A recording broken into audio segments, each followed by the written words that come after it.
Hello guys, welcome to today's Topic TV. Ang bidyong inyong mapapanood ay kuha sa isang CCTV, upang maging babala at aral sa lahat, maging alerto sa paligid para makaiwas sa mga taong mapagsamantala at mapanlinlang sa kapwa. Sa bidyong ito makikita ang isang lalaking nakaitim na damit, at may bitbit na bayong na pumasok sa isang mini grocery store. Dumukot ito sa bulsa para bumili ng stick ng sigarilyo.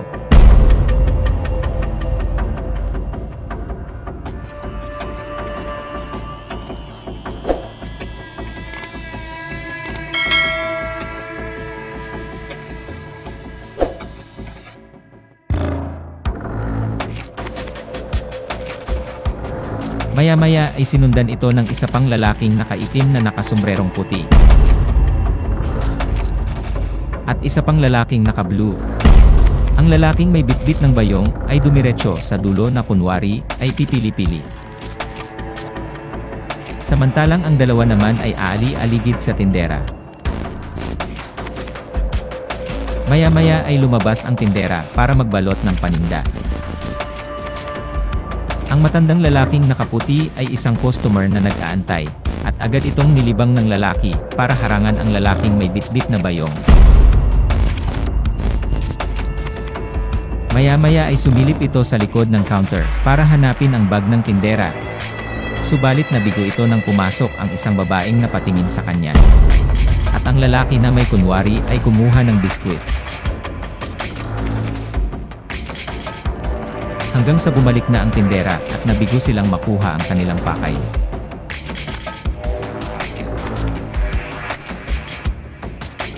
Six hours later. Kinahapunan muling bumalik ang grupo. Ang lalaking may bitbit na bayong ay nakasuot pa ng helmet, at katulad ng dati muling tatawagin ang tindera ng ibang kasamahan ng grupo at nagpabalot ng ice cube sa labas. Taktika nila ito para lumabas ang tindera. Habang ang lalaking naka-helmet ay kunwari ay pipili-pili sa loob, at ang isa naman ay lookout. At nang hindi pa makatiempo, ang lalaking naka-helmet sinenyasan nito ang kanyang mga kasama.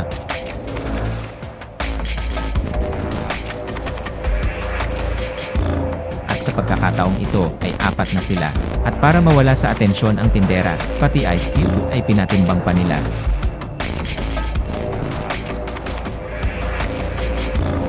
At para umalis ulit sa pwesto ang babae, kukunin naman nila ang atensyon nito.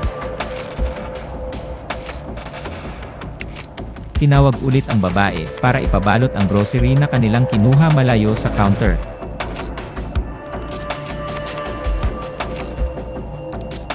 Habang ang isang lalaki ay pasilip-silip para makakuha ng tiempo.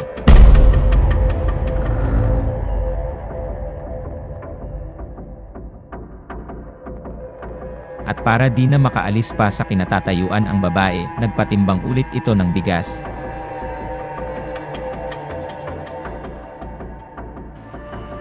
Hanggang sa makakuha na ng tiyempo ang lalaking naka-helmet, at dinukot na nito ang bag ng tindera sa ilalim ng counter, sabay inilagay sa kanyang bayong.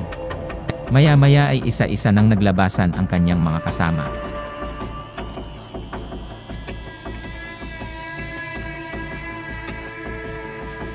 At sabi niya sa tindera ay babalikan na lang niya ang kanyang mga pinamili.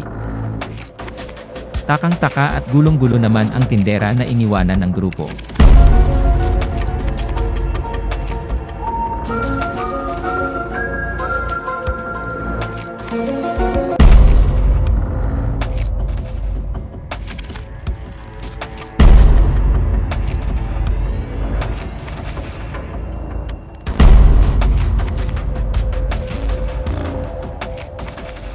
Maging mapagmatsyag sa lahat ng oras. Tandaan ang pagiging alerto at maagap ay susi sa seguridad ng ating mga negosyo. Isang paalala mula sa Today's Topic TV.